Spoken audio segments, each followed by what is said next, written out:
ट्रॅक्टरच्या तावडीतून कसा बसा वाचलो बाबा. #1718 बाबा. तर नमस्कार मंडळी, आपण गेलो होतो आपला कोबू कसा आलाय का नाही बघायला. तर कोबू एक नंबर आला होता, कारण याची आपण हाताने लागवड केली होती. नंतर आपले सोन्या मोन्या रानात मस्तपैकी बांधून ठेवले होते, ते बघत होते मला. नंतर आपण गेलो खालच्या तुकड्यात, तर आमच्या किसनरावानं चालू होतं व्हिडिओ करताना पोज देण्याचं काम.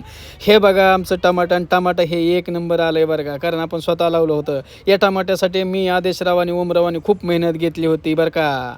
आणि इथून दिसतो कारखाना खूपच जवळ आपल्या रानातून, बघा कसा दिसतोय नळकांडे. त्यानंतर आपण निघालो होतो आपल्या कारखान्याकडे, हॉटेलवर जात असताना या वाटेवर पाणी होतं, पण आता ते कमी झालं. आणि किसनरावने आपल्याला केलं होतं ओव्हरटॅक केल्यानंतर इथे पेट्रोल पंपाचं कारखान्याचं काम चालू होतं. आणि ट्रॅक्टर बघा कसं वर तोंड करून नंबराकडे जात होता. मग आपण तिथून कसं बसं पुढं निघाल्यानंतर हॉटेलवर गेलो, तर आपल्या ताजी साहेबांनी केला होता त्यांचा ट्रॅक्टर पार्क केल्यानंतर आपण आतमध्ये एंट्री करताच महाराजांसाठी आपण हिरवं नेट आणलं होतं. निरवं नेट एकदम झकास दिसत होतं. #